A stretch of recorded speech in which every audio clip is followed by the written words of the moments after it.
হতাশা দিয়ে শুরু হলেও আইপিএলে দুরন্তভাবে প্রত্যাবর্তন করেছে কলকাতা নাইট রাইডার্স।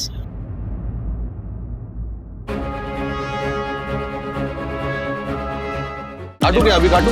नहीं रुक जाओ। गेम कोई भी हो, पकड़ मजबूत होनी चाहिए। सीमेंट से पकड़ बनाए मजबूत। SRMB 550D TMT bar। একটার পর একটা ম্যাচে হার, তারপর প্লে অফের রাস্তা প্রায় বন্ধই হয়ে যাচ্ছিল নাইটদের, কিন্তু সেখান থেকে দুরন্ত কামব্যাক। টানা 4 ম্যাচে জয় তুলে এবারও প্লে অফের দৌড়ে জোরালোভাবে ফিরে এসছে শাহরুখ খানের দল। আর এই প্রত্যাবর্তনের পিছনে সবচেয়ে বড় ভূমিকা রয়েছে দলের 2 স্পিনার বরুণ চক্রবর্তী ও সুনীল নারিন।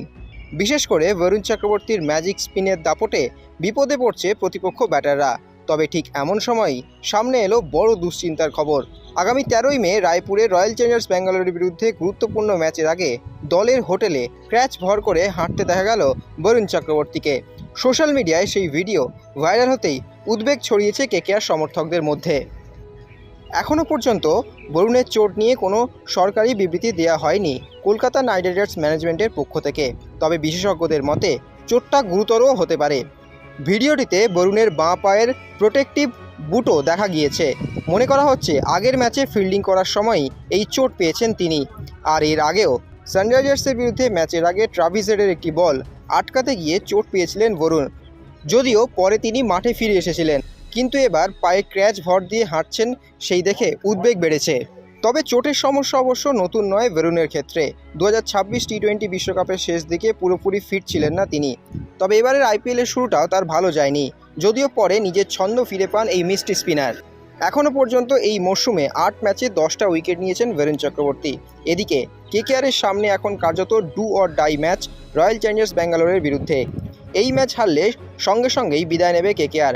বাকি 4টি লিগ ম্যাচের আগে চাপ অনেকটাই যে বেড়ে যাবে নাইট শিবিরে তা কার্যত নিশ্চিত। এখন দেখার গুরুত্বপূর্ণ ম্যাচের আগে বরুণ চক্রবর্তীকে আদৌ ফিরে পাওয়া যায় কিনা এবং তার কতটা চোট গুরুতর সেটা জানতে পারা যায় কিনা।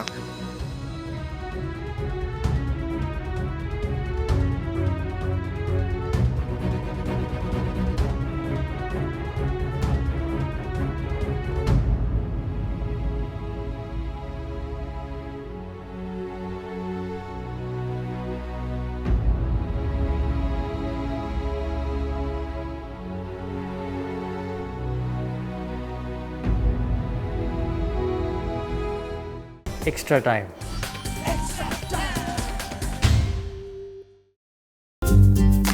লেটেস্ট নিউজ আর এক্সক্লুসিভ ভিডিওর সঙ্গে আপডেট থাকতে এখনই সাবস্ক্রাইব করুন আমাদের ইউটিউব চ্যানেল। বেল আইকনে ক্লিক করতে ভুলবেন না যেন।